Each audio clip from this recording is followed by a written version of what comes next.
السلام علیکم viewers, novel کا نام ہے محبت بادل بارش اور تم بائے عطیہ خالد۔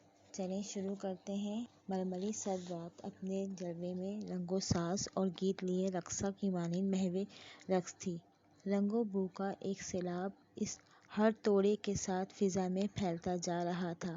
اس کی ملدیاتی خوشبو وہاں موجود ہر شخص پر خوشی کے پر لٹا رہی تھی۔ وہ شادمانی کی رات تھی۔ لاہوریوں کو ایبٹ آباد کی سردی کا لطف آ گیا تھا۔ خوشبودار قہوے، سبز چائے، مٹھائی، ڈرائی فروٹ سے براتیوں کی توازو کی جا رہی تھی۔ یار عاشر کی تو ساری سسرال حسین ہے، کیا مرد کیا خواتین۔ عاصم کہنے پر میں نے ذرا غصے سے اس سے پوچھا، ہم کیا کسی سے کم ہیں؟ ویسے ایمان کی بات ہے، ایک تو لگ رہا ہے ان کے جوڑ کا۔ عاشر تو یوں بھی اسی خاندان کا ہے، باقی ہم سب تو ایویں ہی ہیں۔ وہ شدید متاثر تھا۔ بھلا کیا ضرورت تھی ہم سب کو بارات پر لانے کی؟ ساغر جلجلایا۔ اس کا رنگ سانولا تھا۔ عاشر گھوڑیوں سے بے پرواہ ہو کر ہم چاروں ایک میز کے گرد بیٹھے پستے بادام چل رہے تھے۔ بالآخر اس کا گروپ میسج آیا، بغیرتوں، میں اکیلا اسٹیج پر سوکھ رہا ہوں، جب تک دلہن نہیں آتی تم لوگ مر نہیں سکتے میرے ساتھ۔ میں نے میسج پڑھ کر سنایا، نہیں، ساغر نے صاف انکار کیا، مر تو سکتے ہیں مگر چڑھ نہیں سکتے۔ عاصم نے فوراً جواب لکھ کر بھیجا، دیکھ لوں گا تم سب کو۔ اس نے ہمیں دیکھتے بظاہر مسکراتے ہوئے میسج کیا۔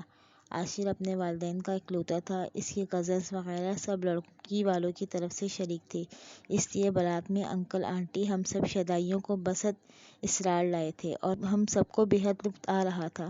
ہماری خوش گپیاں جاری تھیں۔ اسی دوران دلہن کے آنے کا شور مچ گیا۔ ہم عاشر کو ہاتھ ہلاتے شرافت سے آخری میز کے گرد کرسیوں پر چلے گئے۔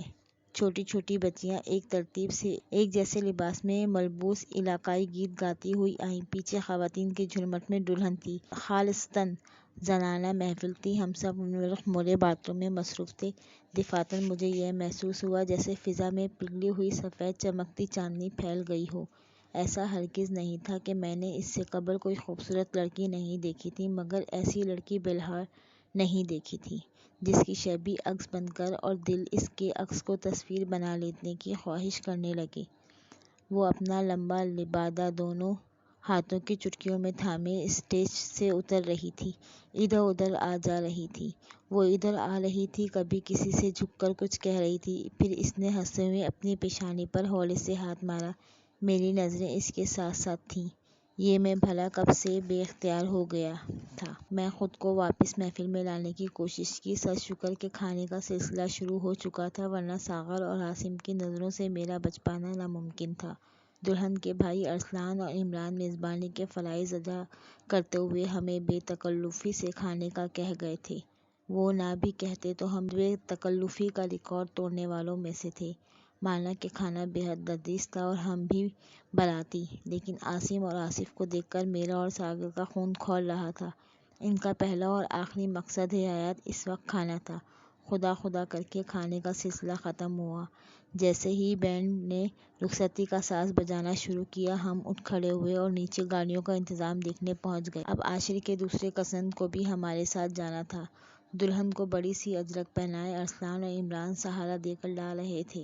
عاشر اور انکل کے ساتھ دیگر مرد رشتہ دار نیچے پارکنگ تک آ چکے تھے۔ کچھ خواتین بھی اوپر ہی تھیں۔ آنٹی کو لینے میں اوپر آیا تو ان کے ساتھ کھڑی تھی۔ آنٹی اسے پیار کر رہی تھیں۔ اچھا بیٹا، اب اجازت کو، کل ملاقات ہوگی۔ کیا کوئی روتے ہوئے اتنا خوبصورت لگ سکتا ہے؟ بے اختیار میرا دل چاہا ہاتھ بڑھا کر اس کے آنسو چن لوں۔ یہ آپا کا سوٹ کیس۔ اس نے آنسو پوچھتے ہوئے اپنی سبز آنکھیں اٹھائیں۔ ایک لمحے کے لیے ان آنکھوں نے اٹھ کر میری ہستی کو زیر کیا۔ سب گاڑیوں آگے پیچھے روانہ ہوئیں۔ 15 منٹ کی مسافت پر دوسرا ہوٹل تھا جہاں ہماری رہائش تھی۔ دلہن کو آنٹی کمرے میں لے گئیں اور اس کی کزنز جو ساتھ آئی تھیں گیت گانے لگیں۔